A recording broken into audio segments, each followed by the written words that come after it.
Hi everyone, let's talk about adrenal diabetes and we'll go with line by line interpretation of this paragraph, which is from Guyton. Elevated blood glucose concentration and adrenal diabetes. Both the increased gluconeogenesis and moderate reduction in the glucose utilization by the cell causes the blood glucose concentration to rise. So there are two things that cause the blood glucose concentration to increase. What's the first one? Increased gluconeogenesis. So what happens in adrenal diabetes is that there is increased gluconeogenesis, which means that glucose is being made from non-carbohydrate sources, for example, from proteins, from fatty acid, and from other substances. Glucose is being synthesized. So in adrenal diabetes, gluconeogenesis has increased, and also there's moderate reduction in glucose utilization. Glucose is not being utilized. So if there is increased production of glucose with the help of gluconeogenesis mechanism, and also glucose is not being utilized, what do you think what will happen? This will cause the blood glucose concentrations to rise. The rise in blood glucose in turn stimulates insulin secretion. So naturally, whenever there is increased blood glucose, what happens is that the pancreas starts secreting insulin. Insulin secretion increases, and this means that the plasma levels of insulin has increased. However, the plasma levels of insulin are not as effective in maintaining plasma glucose as they are under normal conditions. So normally what happens is that insulin takes up all of that excess glucose from the blood and stores it in the tissues. But in this case scenario, insulin is not able to work as effectively and as efficiently, and it's not able to uptake glucose. For the reasons that were discussed previously, high levels of glucocorticoids reduce the sensitivity of many tissues, especially skeletal and adipose tissues, to the stimulatory effects of insulin on glucose uptake and utilization. You may be confused with this line. Let me explain that to you. They're saying that what happens is high levels of glucocorticoids like cortisol, they reduce the sensitivity of the tissues. They cannot respond to insulin. So what happens normally is that our skeletal muscles, let's suppose this is a skeletal muscle, this will have a receptor. This receptor is insulin receptor. So whenever the pancreas, they detect that the body has a lot of glucose, so it's going to release insulin. That insulin molecule will come and it will bind to this insulin receptor. So this is insulin and this is the insulin receptor. So once insulin binds to this receptor, you have glutes. What are glutes? Glutes are basically channels. They are glucose transporters. So glutes are stored in vesicles. So because of insulin binding to the insulin receptor outside, some signal transduction happens here, and these glutes which are stored in the vesicles, they go to the membrane and they fuse here, and then you'll get glute channels here, especially GLUT 4. And this GLUT 4 will help with the uptake of glucose. But what happens in this very case scenario is that insulin, even though it attaches to the insulin receptor, but insulin receptor is so weak that its reception, its sensitivity has become very much weakened. It cannot respond to the insulin anymore. So there'll be no glutes and glucose won't be uptaken. So what are the two factors? One is increased gluconeogenesis, other is moderate reduction in glucose utilization. Now we understood why is the moderate reduction in glucose utilization, because of all of that decreased insulin sensitivity. The body tissues, they're not responding to insulin, and glutes, they're not being translocated to the membrane, and that's the very reason why glucose is not being uptaken. Besides potential direct effects of cortisol on expression of glucose transporters and enzymes, so the direct effects of cortisol on glucose transporters like glutes, and also on the enzymes which are responsible for both the gluconeogenesis as well as for the storing of glucose, right? So there's some enzymes that are required for both the case scenarios. So directly cortisol affects them as well. Involved in glucose regulation, the high levels of fatty acids caused by the effect of glucocorticoids to mobilize lipids from fat depots may impair the action of insulin in the tissues. Now, this is another very important line. So, what is the third thing that is happening? The high levels of fatty acids. Why is this high levels of fatty acids caused? It's caused because of the glucocorticoids. Cortisol, they increase lipolysis. So, there'll be a lot of fat mobilization. So, when there'll be fat or lipid mobilization, what will happen? This is going to impair the action of insulin on the tissues. So this is going to, the fatty acids primarily, they'll hinder the signal transduction that was needed, the signal transduction that was needed for the body to respond to the insulin. So that signal transduction will be impaired Because of what? Because of the fatty acids. And who mobilize the fatty acids? Glucocorticoids.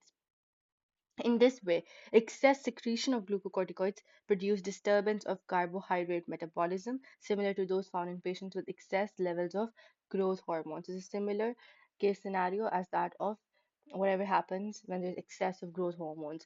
The increase in blood glucose concentration is occasionally great enough, more than or equal to 50% the normal, that the condition is called adrenal diabetes. So if blood glucose increases so much that it is labeled as adrenal diabetes. Administration of insulin lowers the blood glucose concentration only a moderate amount in adrenal diabetes, not nearly as much as it does in pancreatic diabetes. So you have two types of diabetes that I'm sure you already are aware of. You have pancreatic diabetes, the actual primary cause of diabetes, and then the secondary cause of diabetes is this adrenal diabetes. So pancreatic diabetes is actual diabetes that is quite well known, and in adrenal diabetes, now you know this is caused by the increase in cortisol. So if anyone asks you what's the primary reason for the adrenal diabetes, so you should be very easily able to say that increased levels of cortisol causes adrenal diabetes, and these were the reasons. Now let's read some of this information and then we'll jump into the details once again and then we'll wind it up. Now, both the increased gluconeogenesis, so the first line, this was the first line, which said both the increased gluconeogenesis and moderate reduction in glucose utilization by the cells cause the blood glucose concentration to rise. So, blood glucose goes up because of the two things happening at the same time. Liver is making more new glucose, so there's increased gluconeogenesis, and body cells are using less glucose than normal. So, these two things are happening simultaneously. That's the reason what happens that the body glucose level it goes up, right? So glucose is added more and removed less. It's added more and removed less, so blood sugar levels rise. And now you may be questioning, why is glucose used less than normal? What's the reason for that? So the answer is that body cells use less glucose because cortisol makes them insulin resistant. I've already answered this question, so let's just go with the flow. um, how cells normally use glucose. In muscle and fat cells, the glucose entry depends on insulin. Insulin binds to its receptor. It causes glucose to move to the cell membrane. Glucose enters the cell and it is used for energy. So I've already told you this. This is what happens normally. But what does the cortisol do? When cortisol level is high, especially in Cushing syndrome or under the situation of stress or under the excessive usage of steroids, cortisol reduces insulin sensitivity. Insulin receptors respond less strongly, post receptor signaling is impaired, so even if insulin is present, the signal is weak. Fewer glucose transporters work properly. Cortisol reduces GLUT4 expression and translocation, very important. Glucose physically cannot enter the cell efficiently. Imagine insulin knocking on the door, but fewer doors exist. What doors are we talking about? Glutes. So there are fewer glutes because glutes translocation is not taking place. Cortisol increases fatty acid. And what's the third thing? Third thing is that cortisol increases the fatty acids, free fatty acids in blood because of lipolysis. Increased lipolysis, increased fatty acids in blood. Fatty acids interfere with insulin signaling pathways. This further blocks glucose uptake. Why the cells choose not to use glucose? Cortisol is a stress hormone. In stress, the body wants to save glucose for brain, force brain to use fatty acids instead. So cortisol pushes muscles away from glucose use, preserves glucose in blood. This is adaptive in short stress, harmful when chronic. So you can understand from here that why is the body using less glucose? So what are the reasons? The primary reason is because cortisol makes them insulin resistant. So normally all of this is supposed to happen, the entire mechanism of GLUT4 translocating to the cell membrane and taking up glucose. But in the case of excessive cortisol, which happens in these conditions, cortisol is going to reduce insulin sensitivity, which means it's going to insulin receptors are going to respond sorry, respond less strongly. The signal will be very weak and there'll be fewer glutes. And also the second reason is that there'll be increased lipolysis, and fatty acid also it interferes with the insulin signaling pathway. That's the reason for this entire sentence, that the body cells are using less glucose than normal. What's the next statement? It says that the rise in glucose concentration and stimulates insulin secretion. This is a very normal sentence. You should be able to understand this. When blood sugar rises, the pancreas respond normally by releasing insulin. The increased plasma levels of insulin, the increased plasma levels of insulin, however, not as effective in maintaining plasma glucose as they are under normal conditions. So they're saying that even though insulin levels are high, insulin does not work properly. So we know now why it doesn't work properly because of the insulin resistance. It's an important concept. And then they told you that next line said, for reasons that were discussed previously, high levels of glucocorticoids reduce the sensitivity of many tissues, especially skeletal muscles and adipose tissue, to stimulatory effect of insulin or glucose uptake. So this is what they're saying, that high cortisol makes tissues less responsive to insulin. So insulin tries to push glucose into the tissues that they don't respond well.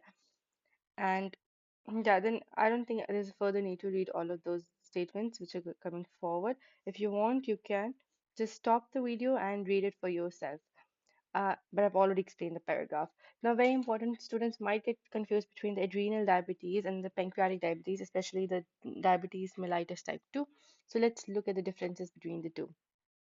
Adrenal diabetes, hyperglycemia caused by excessive cortisol, often due to Cushing syndrome, prolonged steroid therapy, or because of chronic stress.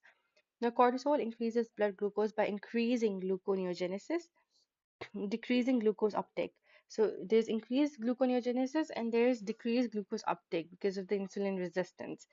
So this is the reason, right? Now, and this is secondary diabetes. What does that mean? This means that it is caused because of something else. Type 2 diabetes mellitus, this is primary diabetes and it is a chronic metabolic disorder which is caused by insulin resistance. Yes, there's insulin, but this is a chronic metabolic disorder.